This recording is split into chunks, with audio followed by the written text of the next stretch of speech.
Hey guys, what's going on?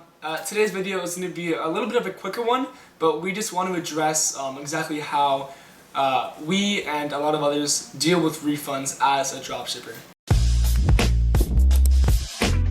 Alright guys, so refunds, big topic here, okay? Everyone likes to deal with refunds. I'm just kidding, no one likes to deal with refunds. Come on, who likes refunds, right? That's the worst. Comment below if you like refunds. Right? Yeah, honestly, right? You gotta take money on your PayPal account, whether they paid or from Shopify payments, you gotta refund the person. It's just, it's a lot to deal with, right? So, number one thing you guys gotta keep in mind here, build your team up, okay? That's kind of like super important because if you don't have a team, you're just on your own. Unless you can handle that on your own, then by all means, you can answer your emails on your own, not a problem. Make sure you're on top of your emails, guys. Honestly, build separate emails, even if you have to make two. For one of my stores, I have 3 emails, okay? I have a support email, I have an information email, and then I just have an email where like my payments get sent through and all that.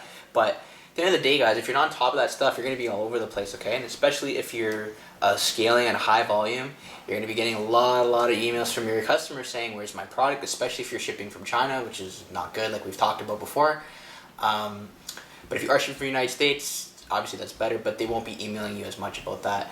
But if there's something that happens with your product, like if there's a defect or it's broken or for any reason that they don't like it or they don't want to have it anymore, they would want to send it back to you, then you're going to have to email them, right? And the worst thing you can do is not respond to them, and we both know that the hard way, of course. Anyways, guys, so the way I've trained my team to deal with, and I've trained all my students as well, obviously, to deal with refunds and upset customers and whatnot, is to simply hit them with an email where it requires them to take action first. So if they're really serious, they will return. So what we say, summed up in a nutshell here, is like, hey, thank you for reaching out to us. We can definitely understand, how you're feeling. If you'd like a refund, no problem. Just ship the item back to us and you'll receive your full money back. And so for those of you that are starting off with a new product or perhaps, just a newbie, most likely you will be shipping from China, so it is a little bit harder to, and so if you give them that Chinese supplier's address, a lot of those people are going to realize that it's not even that big of a deal, and the hassle of them paying money out of their pocket to ship it back and blah blah blah, it's just going to be a hassle, so they'll just leave it alone. But for those that just really want their money back, they will ship it back.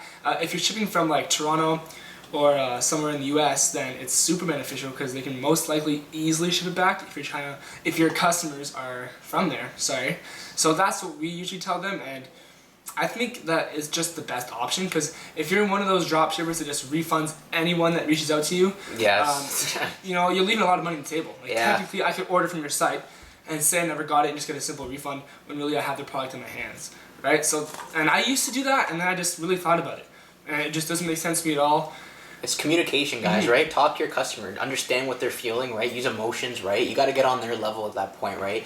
You can't talk to your customer with, like, the highest, like, emotion, right? Like, you're over here and your customer's over here, right? And they're upset. You got to kind of go down to their level and understand what they're feeling, right? And make sure they're not lying to you also. Right? Yeah, that's super important. Ask for their order number, guys. That's super important. I've had emails, man, like, from random, like, didn't even order from my website. They're like, yeah, I'm order number, like LQ3. Yeah, like 100,005 like QWX, and I didn't receive my product, and it's like, well, that's not even like from my store, and then like they demand a refund, like they're like, I'm calling my lawyer.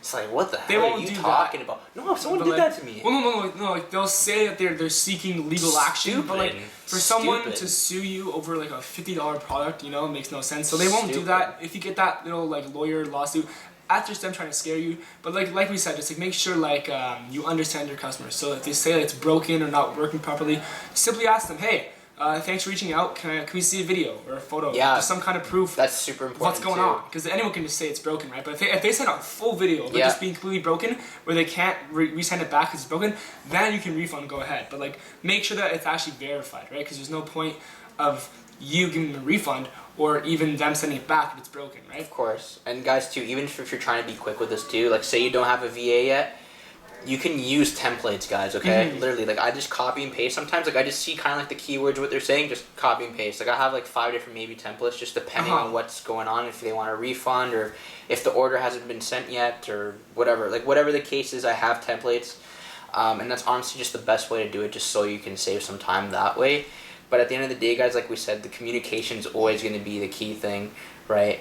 Just understanding where your customer's coming from, and especially understanding what their issue is, most importantly too. A lot right? of emails will just be like, "Where's my order?" That's the most common. So, or where's like, my order? And you just hit them with the link to your site, Yeah. and then they're gone usually. So pretty much. Or like what I do, I'll just send them I'll go on like DSers or Oberlo and I'll just resend them the tracking info. Like I'll yeah, send you that can to do them that. again. You can do it And I'll say, through oh, like I guess we didn't send it to you, or be like, oh, I guess you didn't receive it, whatever. But like most of the time you're gonna be getting those kind of yeah, emails, make sure right? also Yeah. a huge one for me is like tell your customers to check their junk mailbox for their information. We send text messages to most of our customers, so as long as they check out using a phone number, they'll receive an email and a text saying that their item's been shipped or whatever. But if they don't leave a phone number and they ask us where their order is, we'll first tell them to check their junk email, and if it's not there, then we'll do some digging.